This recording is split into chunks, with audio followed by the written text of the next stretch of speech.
माँ सरस्वती के चरणों में सादर नमन। राधे राधे, जय श्री कृष्णा।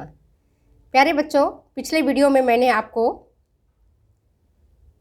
बालकों में आचरण संबंधी कौन कौन सी समस्याएं उत्पन्न होती हैं इस पर प्रकाश डाला था। आज के इस वीडियो में मैं आपको बताऊंगी कि बच्चे क्रोध क्यों करते हैं, क्या कारण है बच्चे गुस्सा करते हैं, क्रोध करते हैं, जिसको हम टेम्पर टेंट्रम कहते हैं। क्या कारण है टेम्पर टेंट्रम का? तो मैंने पिछले वीडियो में आपको बताया था शैशवावस्था की सहज मूल प्रवृत्ति होता है नेल बाइटिंग, है ना। नेल बाइटिंग समझते हो? नाखून चबाना, नाखून काटना, बिस्तर पर पेशाब कर देना, झूठ बोल देना, अंगूठा चूसना। उसी प्रकार से क्रोध करना बालकों में बाल्यावस्था का एक सहज संवेग है। और इसमें आप देखोगे कि ये जो क्रोध करने की प्रवृत्ति होती है बालकों में जन्म से ही पाया जाता है। और एक कहता है ना, एक करेला अपने तीत, दूजा उस पर चढ़ी नीम। अगर कहने का तात्पर्य ये हुआ कि अगर बालक के माता पिता क्रोधी स्वभाव के हैं तो उन बालक में भी क्रोध अधिक देखने को मिलता है। तो ये वंशानुगत समस्या भी है, हेरिडिटरी कैरेक्टर्स है।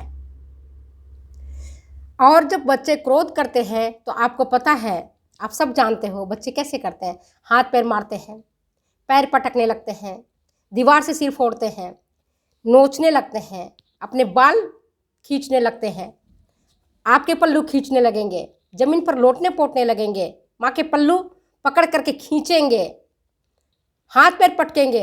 इस तरह से क्रोध का प्रदर्शन करते हैं। पास में अगर दूसरा बालक है तो उसको भी नोचते हैं, उसके साथ मारपीट करते हैं, उसके कपड़े को नोचते हैं, अपने कपड़े को फाड़ देते हैं। कई बालक ऐसे भी होते हैं। तो क्रोध जो करना होता है वह बालपन का एक सहज संवेग है। लेकिन अगर यही सहज संवेग लंबे समय तक चलता है, उत्तर बाल्यावस्था तक चलता है या किशोरावस्था तक क्रोध की प्रवृत्ति पाई जाती है, तो यह एक मनोवैज्ञानिक समस्या बन जाती है उस बालक के परिवार के लिए भी और स्वयं उस बालक के व्यक्तित्व विकास के लिए भी। इसलिए माता पिता को चाहिए, उनके अभिभावक को चाहिए कि बालक अगर क्रोध करता है तो उस पर अंकुश डाला जाए, उसे प्यार से समझाया जाए। तो आइए आज हम देखते हैं कि क्रोध करने के क्या कारण हैं। अभी आपका आरपीएससी के प्रश्न में भी आया था कि क्या कारण होता है जो बच्चे अंगूठा चूसते हैं। तो उसमें कई सारे ऑप्शन करेक्ट भी थे, है ना। उस पर भी आप लोग क्वेश्चन कर सकते थे। तो चलो आज हम देखते हैं क्रोध क्यों बालक करते हैं, रीजंस क्या होता है। रीजंस एक तो होता है जब बालक असुरक्षित महसूस करता है। कब असुरक्षित महसूस करेगा? जब माता पिता उसको पूरा प्यार नहीं देंगे। जब दूसरा बच्चा माँ की गोदी में आ जाता है या पिताजी की गोदी में आ जाता है तो बालक अपनी माँ से बेहद प्यार करता है। वह नहीं चाहता है कि मेरी माँ की गोदी में कोई दूसरा बालक आए। माँ की गोदी पर उसका ही केवल और केवल उसका अधिकार है।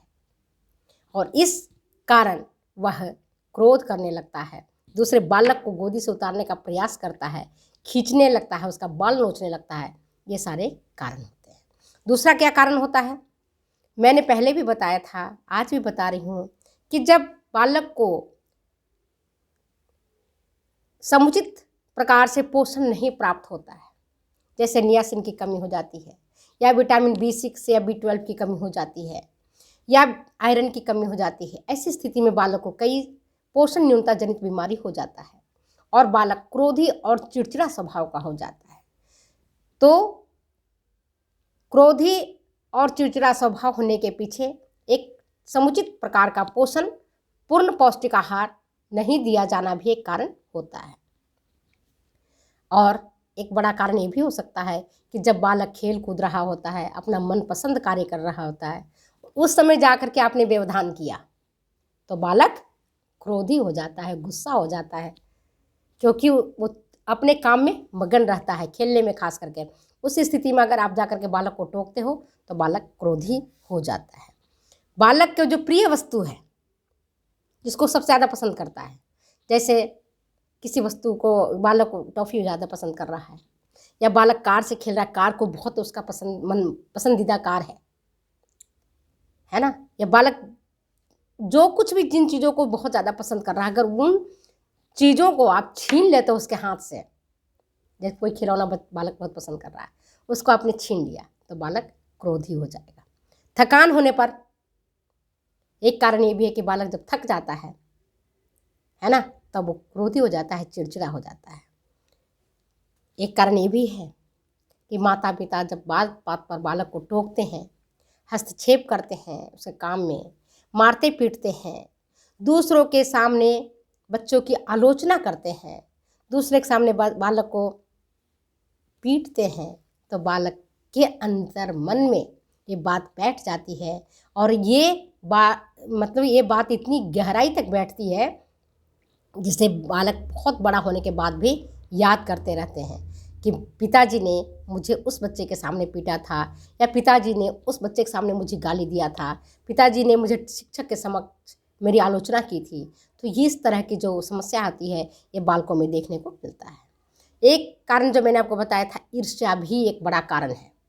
जब ईर्ष्यालु बालक दूसरे बालक से ईर्ष्या करते हैं जाने अनजाने में, तो बालक क्रोध करने लगता है।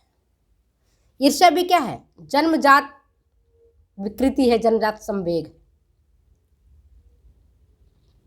और उसके कारण वो आक्रामक व्यवहार अपनाता है, क्रोध करता है। ईर्ष्यालु स्वभाव जो होता है जन्म से होता है, लेकिन जिसे धीरे धीरे पेरेंट को चाहिए, माता पिता और अभिभावक को चाहिए कि बालक में अगर ईर्ष्यालु स्वभाव है तो स्वभाव पर अंकुश किया जाना चाहिए। तो हमने आज बताया आपको क्रोध की प्रवृत्ति, टेम्पर टेंट्रम, जिसके क्या कारण है। अब हम विचार करते हैं उन कारणों का निवारण कैसे हो सकता है। बालक को क्रोध आता है, मैंने आपको बताया ना, बाल्यावस्था का एक सहज संवेग है, इमोशंस है। सभी बालक में क्रोध आएगा, कोई भी दुनिया का ऐसा व्यक्ति नहीं है जो कि क्रोध नहीं आता होगा, सबको क्रोध आता है। और मैं एक एग्जाम्पल देती हूँ। मेरा बेटा बहुत छोटा था, 6 महीने का था, और उस समय मैं मलेरिया से पीड़ित हो गई थी, ग्रसित हो गई थी। मैं अपने बेटे को गोद में उठा करके उसको लाड़ प्यार नहीं कर पाती थी, स्तनपान नहीं करवा पाती थी, और जब बुखार 102 103 डिग्री था तो मैं बिस्तर पर लेटी थी। मेरा बालक, मेरा बेटा सबसे पहले तो मुझे ही नोचता था, उठो, रोता था, उठो जगो। और जब देखा कि माँ नहीं उठ रही है, मैं नहीं उठ पा रही हूँ, तो वो अपने बालों को नोचा। जितने उसके सिर का बाल थे उसने गुस्से में सारे बाल को निकाल दिया। अपने नाखून से, उसके जो भी नाखून थे उस नाखून से उसने पूरे अपने आप को, पूरे चेहरे को, पूरे हाथ को, पूरे सिर को क्षतिग्रस्त कर लिया था। क्रोध इतना उसको में बचपन से ही था, मैंने देखा था सहज संवेग। आज भी उसको अगर गुस्सा आता है तो बहुत तेज आता है। तो मैं ये देखती हूँ कि क्रोध जो है एक सहज संवेग। अब हम देखते हैं आज कि हम उस क्रोध पर कैसे नियंत्रण पाएं, बालकों के क्रोध को कैसे हम नियंत्रित करें। तो सबसे पहले, मैंने आज भी कहा है, पहले भी कहती हूँ कि जहाँ समस्या है समाधान वहीं है। समाधान ढूंढने के लिए आपको दूसरी जगह नहीं जाना होगा। सबसे पहले देखो कि समस्या क्या है। समस्या क्या है? बालक किस कारण से क्रोधी हो रहा है। अगर बालक को पौष्टिक आहार नहीं मिल रहा है, समुचित पोषण नहीं हो रहा है, तो कोशिश करें कि उसे सभी विटामिनों से, खनिज लवणों से परिपूरित आहार दिया जाए। अक्सर बच्चे मैरास्मस, क्वाशियरकोर जैसे रोग से पीड़ित हो जाते हैं, नियासिन की कमी से पीड़ित हो जाते हैं, और उन कारणों से बालक क्रोधी और चिड़चिड़ा हो जाता है। तो सबसे पहले तो बालक को समुचित पौष्टिक आहार दें। दूसरा, खूब लाड़ प्यार करें। असुरक्षित बच्चा महसूस नहीं करे ऐसा आप व्यवहार करें बालकों के साथ। मैंने कहा नहीं, मेरी कुछ प्रतिकूल परिस्थितियां थी जिसके कारण मैंने खुद अपने अनुभव आपके साथ शेयर किया है। और अगर बच्चा गंभीर और लंबी बीमारी से जूझ रहा है तो उसके प्रति आप क्रूर ना होएं, क्रोधी ना होएं, बल्कि उसके साथ आप सहानुभूतिपूर्ण व्यवहार करें। बालक अगर कोई काम कर रहा है, बालक अगर खेल रहा है तो उसे खेलने दीजिए, उसके बीच में हस्तक्षेप ना करें। अनावश्यक बालकों की आलोचना दूसरे के सामने मत कीजिए, बालकों को दूसरे के सामने मत मारिए पीटिए, अनावश्यक मत टोकिए। और अगर बालक में ईर्ष्या की भावना है तो उस ईर्ष्या की भावना पर आपको कंट्रोल करना चाहिए।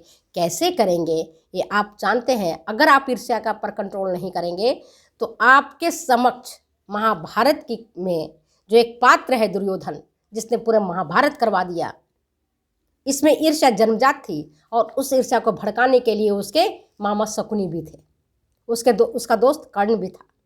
तो ऐसे लोगों से अपने बालकों को दूर रखें, ऐसे लोगों से आप बालकों को बचाएं और उन्हें बार बार नैतिक शिक्षा दे करके कहानियों के माध्यम से उनको बताएं कि क्रोध करना कितना गलत है। अगर आप क्रोध करेंगे तो दुनिया आपको पसंद नहीं करेगी, आपके दोस्त आपके पसंद नहीं करेंगे, समाज में आपकी प्रतिष्ठा नहीं बढ़ेगी। इस तरह से बालकों में धीरे धीरे उनके जो क्रोध की प्रवृत्ति है उस पर हम काबू पा सकते हैं। तो चलिए आज हम अपने इस वीडियो को यहीं विराम देते हैं और फिर मिलते हैं हम अगले वीडियो में। तब तक दो इजाज़त, जाने के लिए अगली वीडियो में फिर मिलते हैं, अगली समस्यात्मक व्यवहार को लेकर के समझाएंगे। Okay bye.